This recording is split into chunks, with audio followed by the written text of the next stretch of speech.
கேள்வி எழுப்பினா கூட காவல்துறைக்கு பொறுப்பு வைக்கக்கூடிய முதலமைச்சர் எதுவும் பேச மாட்டேங்கிறார். கடந்த 4 நாட்களாக திராவிட முன்னேற்ற கழகம் முதலமைச்சர் ஏன் பேசலன்னு சொல்லிட்டே இருந்தாங்க. இன்னைக்கு பேச ஆரம்பிச்ச உடனே எதற்காக முதலமைச்சருடைய பேச்ச இவங்க குறுக்கிறாங்கன்னு தெரியல. மரபு இருக்கிறது, எப்போது வேணா பாயிண்ட் ஆஃப் ஆர்டர் இருக்கலாம். இருந்தாலும் கூட நீங்க இந்த மரபை நீங்க கடைபிடித்தீங்களா உங்க ஆட்சியில?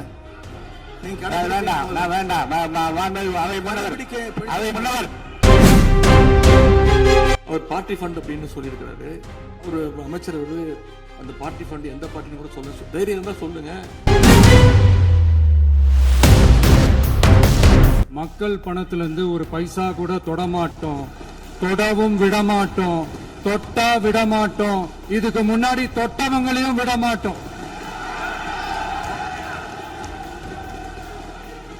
இப்ப புதுசா ஒரு வெப்பன் ஒண்ணு கொண்டு வந்திருக்காங்க. அது என்ன தெரியுமா? அவங்க தயவால தான் நம்ம ஆட்சி நடக்குதான். மக்கள் தயவால இந்த ஆட்சி நடந்துகிட்டு இருக்கு. ஒரு ஊர்ல ஒரு பெரியவர் வெயில் ரொம்ப ஜாஸ்தியா இருக்குன்னு சொல்லிட்டு கண்ணுக்கு மேல கை வச்சுக்கிட்டு இப்படி சுத்தி முத்தி தேடிக்கிட்டு இருந்தாராம். அப்ப கூட இருந்த ஒரு சின்ன பையன், என்ன தேடுறீங்க அப்படின்னு கேட்டாங்க. அதுக்கு அந்த பெரியவர் சொன்னாரா, அது ஒண்ணு இல்ல தம்பி, உங்க அப்பா எங்கதான் இருப்பாருன்னு சொன்னாங்க, அதான் தேடிக்கிட்டு இருக்கேன். எங்க உங்க அப்பாவையா காணோம்? To remain silent in the face of evil is itself evil அப்படின்னு ஒரு பழமொழி உண்டு. ஈவில்ஸ்னு டெவில்ஸ் பேசக்கூடாது.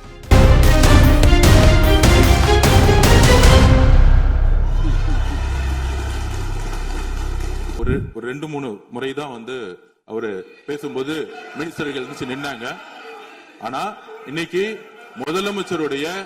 மாண்புமிகு முதலமைச்சருடைய முதல் உரை, கடந்த 4 நாட்களாக திராவிட முன்னேற்ற கழகம் முதலமைச்சர் ஏன் பேசலன்னு சொல்லிட்டே இருந்தாங்க. இன்னைக்கு பேச ஆரம்பிச்ச உடனே அவர் சொன்ன வார்த்தை பார்ட்டி ஃபண்ட் சொன்னார். எந்த பார்ட்டின்னு சொல்ல. ஆனா அந்த வார்த்தைகள் சொல்லி முடிஞ்ச உடனே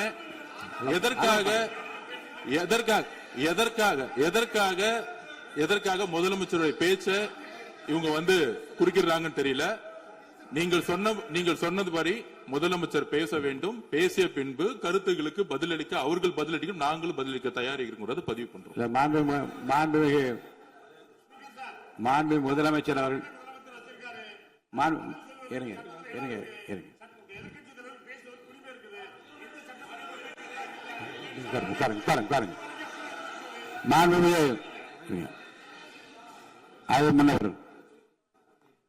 மரபு இருக்கிறது, எப்போது வேணா பாயிண்ட் ஆஃப் ஆர்டர் இருக்கலாம். இருந்தாலும் கூட நீங்க இந்த மரபை நீங்க கடைபிடித்தீங்களா உங்க ஆட்சியில?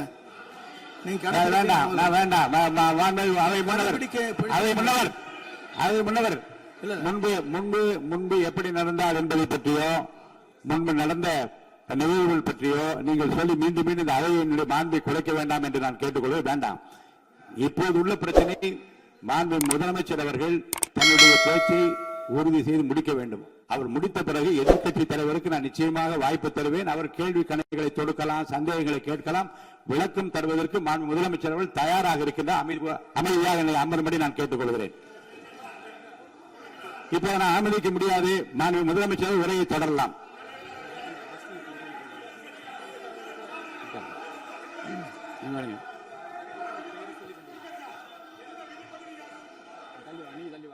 மாண்புமிகு உறுப்பினர் ஆஸ்டின் உங்க இடத்துல போய் உட்காருங்க.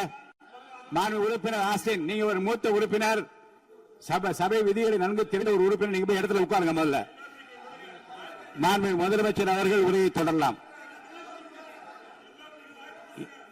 இப்போது எந்த விதமான பாயிண்ட் ஆஃப் ஆர்டர்?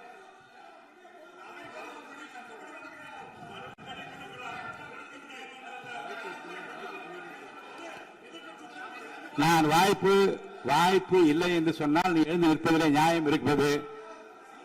உட்காருங்க.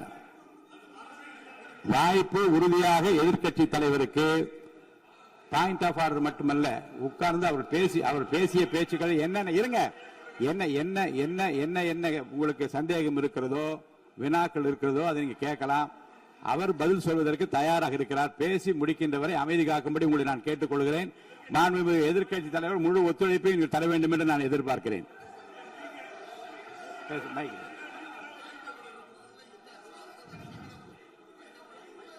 கொடுங்க, மைக் கொடுங்க.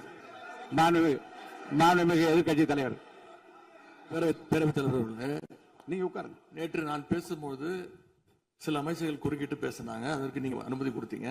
அதே மாதிரி இன்னைக்கு முதலமைச்சர் பேசும்போது சில வார்த்தைகள், தவறான வார்த்தைகள் பேசுறாரு. அவர் பார்ட்டி ஃபண்ட் அப்படின்னு சொல்லியிருக்கிறாரு. அவர் அமைச்சர் அந்த பார்ட்டி ஃபண்ட் எந்த பார்ட்டின்னு கூட சொல்ல, தைரியம் இருந்தா சொல்லுங்க, நாங்க அதெல்லாம் ஃபேஸ் பண்ண தயாரா இருக்கோம். எதையும் ஆதாரத்தோடு எதையும் பேசுங்க. நீங்க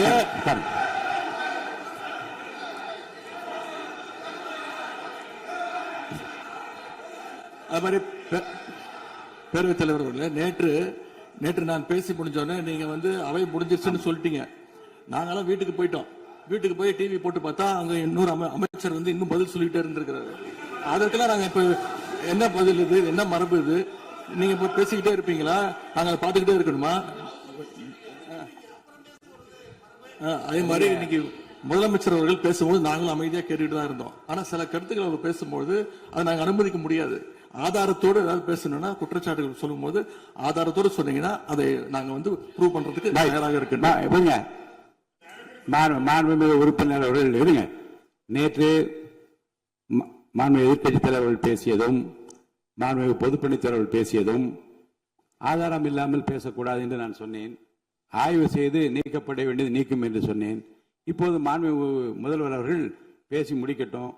நீங்கள் கூறிய கருத்துப்படி அதில் ஆதாரங்கள் இல்லாத குறிப்பாக இருந்தால் அதை நீக்குவதற்குரிய உரிமை எனக்கு இருக்கிறது. ஆய்வு செய்து நான் நடவடிக்கை எடுப்பேன். இப்போது மாண்புமிகு முதலமைச்சர் அவர்கள் பேசலாம். இந்த டாஸ்மாக் மாதிரியே பல டிபார்ட்மெண்ட்லயும், மறுபடியும் சொல்றேன், கட்சி நிதின்ற பேர்ல அடிச்ச கொள்ளைய ஒன்னா கவர்மெண்டோட கஜானாக்குள்ளேயே கொண்டு சேர்த்துக்கிட்டே இருக்கிறாங்க. இப்பவும் சொல்றேன், மக்கள் பணத்திலிருந்து ஒரு பைசா கூட தொடமாட்டோம், தொடவும் விடமாட்டோம், தொட்டா விடமாட்டோம், இதுக்கு முன்னாடி தொட்டவங்களையும் விடமாட்டோம்.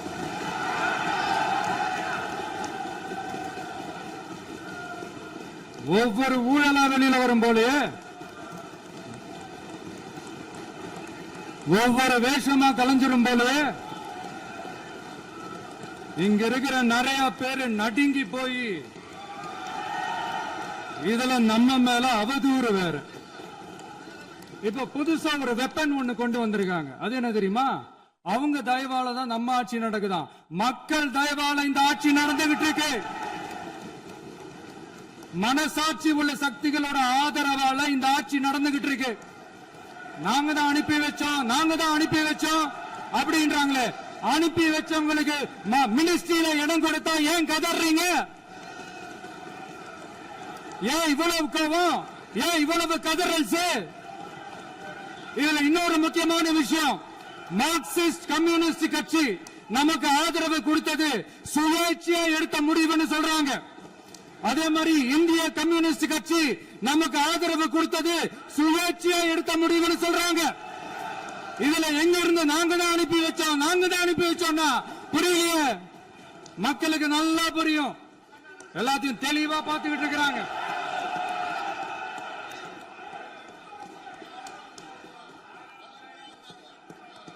முதலமைச்சர் கண்டினியூ பண்ணலாம். மாண்புமிகு முதலமைச்சர்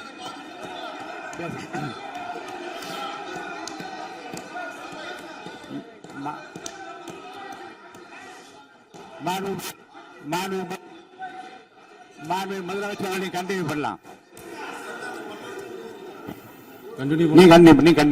நீங்க கண்டினியூ பண்ணலாம்.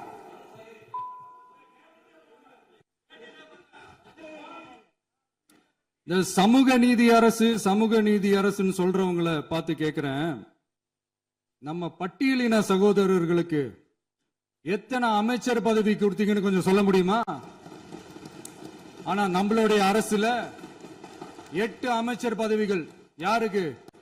நம்ம பட்டியலின சகோதரர்களுக்கு. எல்லாம் நம்ம அண்ணன், நம்ம தம்பி, நம்ம தங்கச்சிங்க. அண்ணல் அம்பேத்கர் அவர்களுடைய கிட்டத்தட்ட 100 ஆண்டு கால கனவு இப்ப நிறைவேறி இருக்கு. நான் ஏன் கொஞ்சம் சவுண்டா பேசுறேன் அப்படின்னா அவங்களுக்கு கேட்கணுன்றதுக்காக, தப்பா எடுத்துக்காது. அதே மாதிரி பெண்களோட பாதுகாவலர் நாங்க தான் அப்படின்னு சொல்லிக்கிறவங்கள கேட்கிறேன், எத்தனை பெண்களுக்கு அமைச்சர் பதவியில இடம் கொடுத்தீங்க கொஞ்சம் சொல்ல முடியுமா? எங்க அரசுல 4 சகோதரிகளுக்கு அமைச்சர் பதவி கொடுத்திருக்கிறோம்.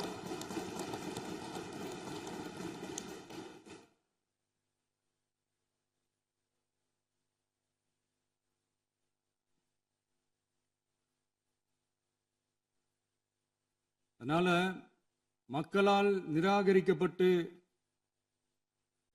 மக்களால் அகற்றப்பட்டவங்களுக்கு ஒன்னே ஒண்ணு சொல்லிக்கிறோம், தப்பே செய்ய மாட்டோம், ஊழலே செய்ய மாட்டோம், நேர்மையா தான் இருப்போம், நியாயமா தான் இருப்போம் அப்படின்னு சொல்றவங்களால மட்டும்தான் கூட்டணி ஆட்சி அமைக்க முன்வரும்.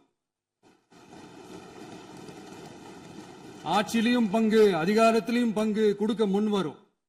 ஊழல்லையே ஊறி போனவங்களால இந்த கூட்டணி ஆட்சியோ ஆட்சியிலையும் பங்கோ அதிகாரத்திலையும் பங்கு கொடுக்க முன்வராது.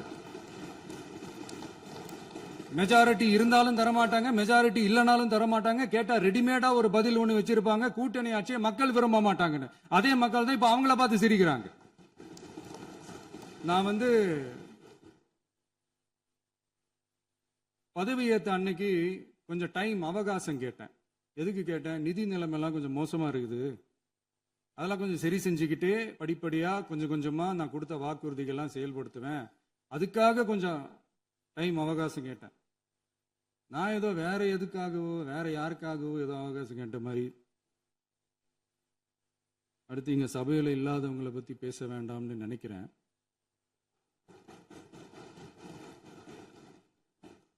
இங்க நம்மளை பத்தி அவதூறு பரப்புறதோட மட்டும் இல்லாம இப்ப நம்ம மக்கள் மேலேயும் அவதூறு பரப்ப ஆரம்பிச்சிட்டாங்க. மக்கள் நமக்கு ஓட்டு போட்டது தப்பான், குடும்பம் குடும்பமா நமக்கு ஆதரிச்சது தப்பான். இது இப்ப இல்ல, நான் சொல்றது எம்ஜிஆர் அவர்கள் காலத்திலிருந்தே. அப்பவே அவர் ஜெயிச்சப்போ அதே மக்களை தப்பு தப்பா பேசுறது. மக்கள் என்ன பண்ணிட்டாங்க, எம்ஜிஆர் என்ன பண்ணிட்டாரு, எம்ஜிஆர் என்ன இது பண்ணிட்டாரு. 50 வருஷமா ஒரே டெக்னிக்கா.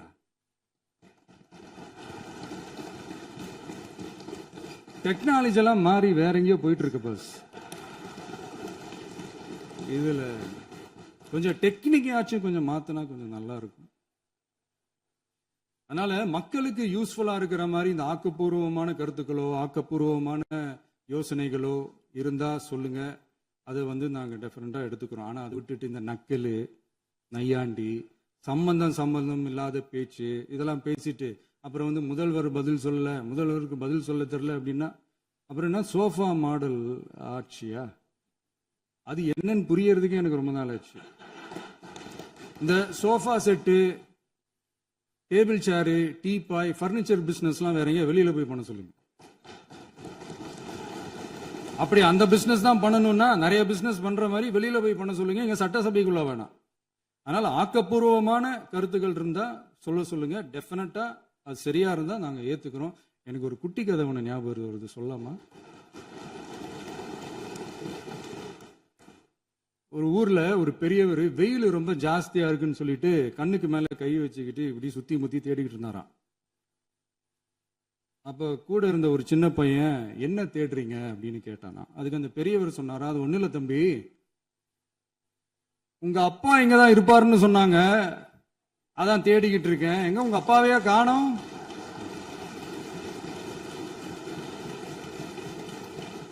இல்ல அந்த எங்களுக்கும் நக்கலா நையாண்டியா சம்பந்தம் இல்லாத குட்டி கதை இதெல்லாம் எங்களுக்கும் பேச தெரியும். அந்த கதையில பெரியவர் அப்படி சொன்னாராம், தப்பா எடுத்துக்காதீங்க. அந்த கதையில பெரியவர் அப்படி கேட்டாராம். அதனால யாரும் இங்க டென்ஷன் ஆக வேணாம். அதனால இன்னொரு இந்த என்னுடைய உரையை முடிக்கிறதுக்கு முன்னாடி போயிட்டாங்க, பேசலாமா? உங்க கருத்துக்களை நீங்க முழுமையாக மன நிறைவோடு பேசலாம். டிவியில் பார்ப்போம். சரி, அதான் 5 நிமிஷம் பேசுனதுக்கே கொலத்தூரி இந்த ஆட்டம் அடிச்சு பேசுனா அப்புறம் என்ன பண்றது? கடைசியா நான் இந்த உரையை முடிக்கிறதுக்கு முன்னாடி ஒரு முக்கியமான ஒரு விஷயம் பத்தி சொல்லணும். ஆளுநர் உரை அன்னைக்கு இந்த தமிழ் தாய் வாழ்த்துக்கு அப்புறம் தேசிய கீதம் பாடினது தப்பு, தேசிய கீதம் 2 முறை பாடினது தப்பு, அப்படி ஒரு நிகழ்வு இதுக்கு முன்னாடி இந்த சட்டசபையில நடந்ததே கிடையாது. அந்த மரபையே மாத்திட்டீங்க. இப்படி ஒரு ஒரு பெரிய ஒரு போர் மாதிரி எதிர்கட்சியை சார்ந்தவங்கலாம் சொன்னாங்க இல்லையா? அந்த மாநில உரிமை போராளிகளை, அந்த மரபு காக்கிற உரிமை போராளிகளை ஒரே ஒரு கேள்விதான் கேட்கணும். 2021 ஆகஸ்ட் 2 ஞாபகம் இருக்கா? Centenary celebration of Tamil Nadu legislature. அந்த ஃபங்க்ஷன்ல நம்ம முன்னாள் முதலமைச்சர் கருணாநிதி அவர்களோட கலைஞர் அவர்களுடைய கலைஞர் அவர்களுடைய புகைப்படத்தை மாண்புமிகு குடியரசுத் தலைவர் திறந்து வைக்கிற ஒரு ஃபங்க்ஷன். அந்த ஃபங்க்ஷன்ல நேஷனல் ஆந்தம் ஃபாலோடு பை தமிழ்தாய் வாழ்த்து அப்படின்னு அறிவிச்சது ஞாபகம் இருக்கா? அதாவது தேசிய கீதத்துக்கு அப்புறமா இரண்டாவது முறையா, நோட் திஸ் பாயிண்ட் மாண்புமிகு பேரவைத் தலைவர் அவர்களே, ப்ளீஸ் நோட் திஸ் பாயிண்ட். தேசிய கீதத்துக்கு அப்புறம் இரண்டாவது முறையாக தமிழ்தாய் வாழ்த்து பாடப்படும் அப்படின்னு சொன்னது ஞாபகம் இருக்கா? அதுவும் முத்தமிழ் அறிஞர் அப்படின்னு சொல்ற நம்ம கலைஞர் அவர்களுடைய அந்த புகைப்படம் வெளியிட்டு விழாவில் அவர் இருந்த இதே சபையில தமிழ இரண்டாவது இடத்துக்கு தள்ளினது யாருன்னு ஞாபகம் இருக்கா? அது மட்டும் இல்ல, அந்த தேசிய கீதத்தை நாட்டுப்பண் நேஷனல் ஆந்தம்னு சொல்லி அதே ஃபங்க்ஷன்ல கடைசியா ஃபங்க்ஷன் முடியும் போது செகண்ட் டைம் தேசிய கீதம் பாடினதும் ஞாபகம் இருக்கா? இதே அவையில் தான், அது அவை குறிப்பிலும் இருக்கிறது, இதே அவையில் தான் நடைபெற்றது. இந்த தக்க நேரத்தில் இந்த ஆதாரங்களை அளித்த மாண்பு முதல்வர் அவர்களுக்கு நன்றியை தெரிவித்துக் கொள்கிறேன். டவுட் இருந்தா இந்த புக்கை பார்த்து தெரிஞ்சுக்கலாம். அதனால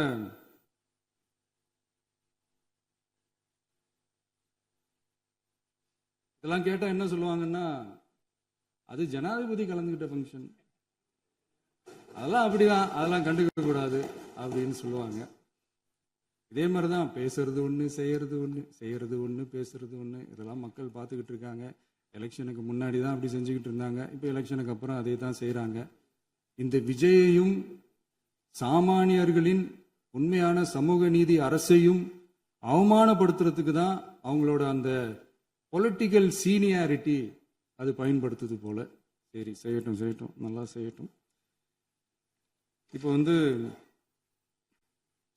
ஆனாலும் நம்மளுடைய மாநில உரிமை, மொழி உரிமை, உத்தமபுத்திரர் போல வேஷம் போடுற எதிர்கட்சிக்கு ஒன்றை மட்டும் ஆணித்தரமாக சொல்றோம். உங்களை மாதிரி தமிழ்னு சொல்லிக்கிட்டு, மொழி, பண்பாடு, கலாச்சாரம்னு சொல்லிக்கிட்டு ரெட்டை வேஷம் போடுறவங்க நாங்க கிடையாது. உலகெங்கும் வாழும் என் தமிழ் சொந்தங்களுக்கு நம்முடைய உத்தரவாதம் தமிழ் தான் எங்க உயிர் நாடி அப்படின்றத மறக்க மாட்டோம். இப்பவும் சொல்றோம், மாநில உரிமையில எப்பவும் உறுதியா இருப்போம். அதே சமயத்துல அரசியல் வேற, ஒன்றிய மாநில அரசுகளுக்கு இடையே இருக்கிற நிர்வாக அணுகுமுறை வேற. இதுல நாங்க ரொம்ப தெளிவா இருக்கிறோம். அதனால எங்களுக்கு பாடம் எடுக்கிறதா நினைச்சுக்கிட்டு உங்க வேஷத்தை நீங்களே கொஞ்சம் கொஞ்சமா கலைச்சுக்கிட்டே வர்றீங்க, மறந்துடாதீங்க. அப்புறம் நேத்து எதிர்கட்சி தலைவர், மாண்புமிகு எதிர்கட்சி தலைவர் பேசும்போது நிறைய பேசினாங்க. அதுல ஒண்ணு மட்டும் அரசு சொல்றதா நினைச்சுக்கிட்டு நம்மளை இன்டைரக்டா ஈவில் அப்படின்ற அந்த வார்த்தையை யூஸ் பண்ணாங்க. எனக்கு ஒண்ணுதான் சொல்லணும்னு தோணுது. ஈவில்ஸ்னு டெவில்ஸ் பேசக்கூடாது.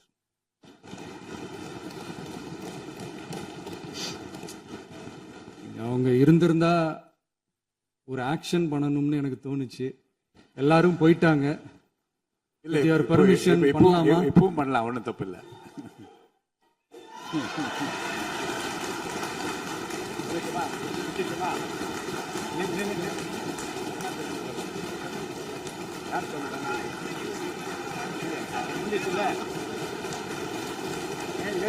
சொல்லிட்டுமா?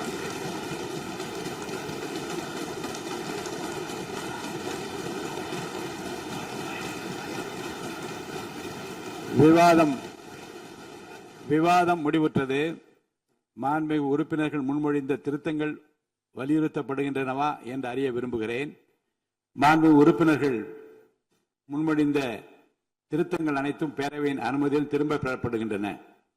2026 ஆண்டு ஜூன் திங்கள் 18ஆம் நாளன்று சட்டமன்ற பேரவைக்கு மாண்புமிகு ஆளுநர் அவர்கள் ஓந்தளித்த பெருரைக்கு தமிழ்நாடு சட்டமன்ற பேரவை உறுப்பினர்கள் பெரிதும் நன்றி உடையவர்களாவர் என்று மாண்புமிகு பேரவை துணைத் தலைவர் திரு மு ரவிசங்கர் அவர்களால் 19/6/2026 நாளன்று முன்மொழியப்பட்ட தீர்மானம் பேரவையின் முடிவுக்கு விடப்படுகிறது. ஏற்போர் ஆம் என்க, மறுப்போர் இல்லை என்க. ஏற்போரே அதிகம் என்று கருதுகிறேன். ஏற்போரே அதிகம். தீர்மானம் நிறைவேறியது. அரசினர் தீர்மானம். பேரவை மீண்டும் கூடும் நாள் குறிப்பிடப்படாமல் ஒத்திவைக்கப்பெறும் தீர்மானம் மாண்புமிகு பேரவை முன்னவர் அவர்கள். மாண்புமிகு பேரவைத் தலைவர் அவர்களே, பேரவை விதி 25(1) கீழ் 1 படி பேரவை மீண்டும் கூடும் நாள் குறிப்பிடப்பெறாமல் ஒத்திவைப்பு பெறலாம் எனும் தீர்மானத்தை மொழிகிறேன். மாண்புமிகு பேரவை முன்னவர் அவர்களின் தீர்மானம் பேரவையின் முடிவுக்கு விடப்படுகிறது. ஏற்போர் ஆம் என்க, மறுப்போர் இல்லை என்க. மறுப்போரே இல்லை என்று கருதுகிறேன். மறுப்போரே இல்லை. தீர்மானம் ஒருமனதாக நிறைவேறியது. பேரவை மீண்டும் கூடும் நாள் குறிப்பிடப்பெறாமல் ஒத்திவைக்கப்படுகிறது. வணக்கம்.